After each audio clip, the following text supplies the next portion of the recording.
Le concept des machines de Lille est né en 2001 par François Delarosière en collaboration avec Pierre Orfis. Le projet est soutenu par Nantes Métropole qui finance en grande partie les travaux qui ont pour objectif de redynamiser l'île de Nantes. C'est en 2004 que le projet des machines de Lille est officiellement lancé sur l'ancien site des chantiers navals nantais laissé à l'abandon. La construction de l'éléphant des machines de l'île de Nantes a donc débuté en 2005. Et suite aux travaux, les machines de Lille s'installent donc sous les immenses halles de l'île de Nantes au cœur du quartier de la Création en 2007. C'est en juillet de la même année que l'éléphant est inauguré, attirant une foule de curieux voulant découvrir l'œuvre mécanique de la compagnie.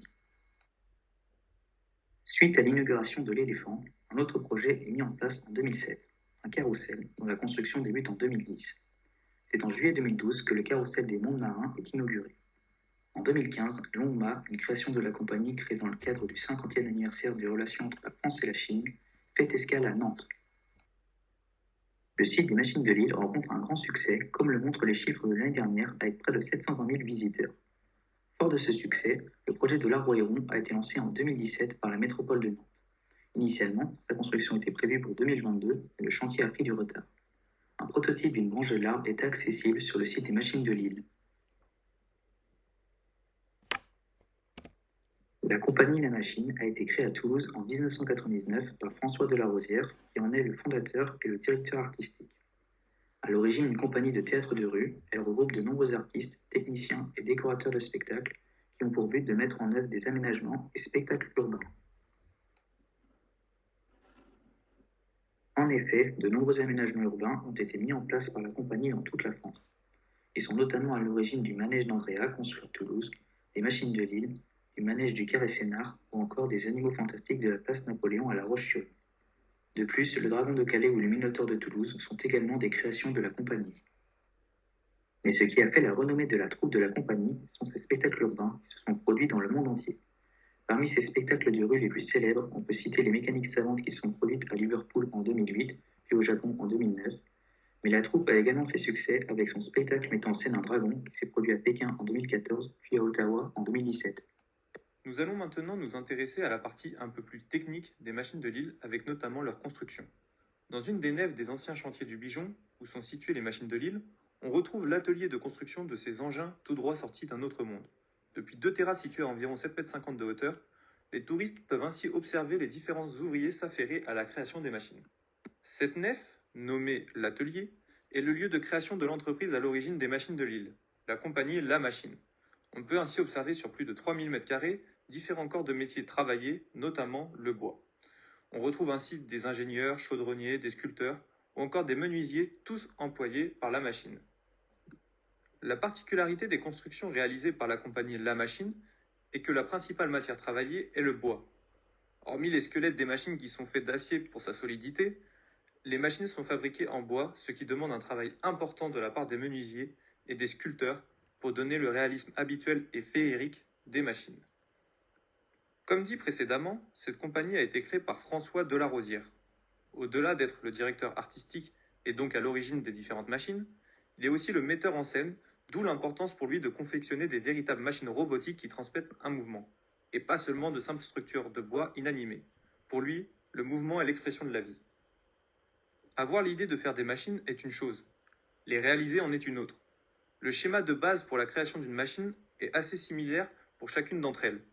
Un croquis manuscrit décrivant l'idée, une numérisation pour donner des plans précis de conception tel un architecte, la création des différentes pièces, et enfin l'assemblage.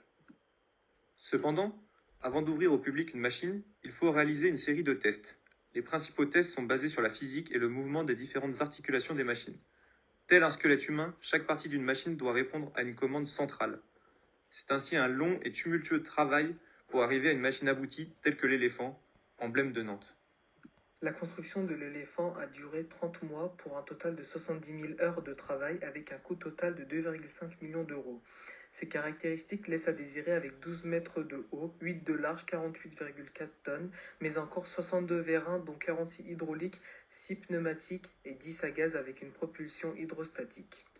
Cette merveille a un salon intérieur avec porte-fenêtres et balcon pour une visite agréable, ainsi qu'une terrasse accessible par un escalier pour un effet plus réaliste. Au total, 50 passagers peuvent embarquer sur l'éléphant pour 3 différents voyages pendant environ 3 minutes.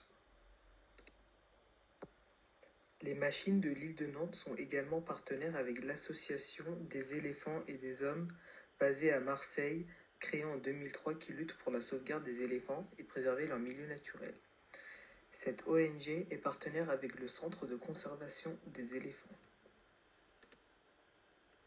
Pour aider, la contribution que vous pouvez faire est d'arrondir à l'euro supérieur tous vos achats dans les points de vente de la compagnie. Pourquoi ? Pour les 5 éléphants du conservatoire qui attendent d'être relâchés en milieu sauvage, pour un laboratoire et pour la création d'une patrouille à dos d'éléphants pour protéger 60 éléphants sauvages. L'Arbre Héron est un grand projet lancé par la présidente de Nantes Métropole en juillet 2017 et la phase d'étude s'est terminée en 2019 comme prévu. Une campagne de 7 semaines a permis de récolter 373 525 € et encore d'autres personnes veulent y participer actuellement. De plus, il y a aussi la galerie des machines dans laquelle il y a une visite guidée des machines qui sont testées pour l'Arbre Héron. De plus, vous pouvez prendre le contrôle de ces machines. Une grande maquette de l'Arbre Héron au 1/5 de l'assemblage, tronc, branches, étais et racines est exposée. Quant au carrousel des mondes marins, il est disposé de 3 niveaux évoquant les différents niveaux du monde marin. Un pour les fonds marins, un pour les abysses et un troisième pour la surface de la mer. Dédié à la mer, le carrousel propose un spectacle à 360 degrés avec une hauteur de 25 mètres et de 20 mètres de diamètre.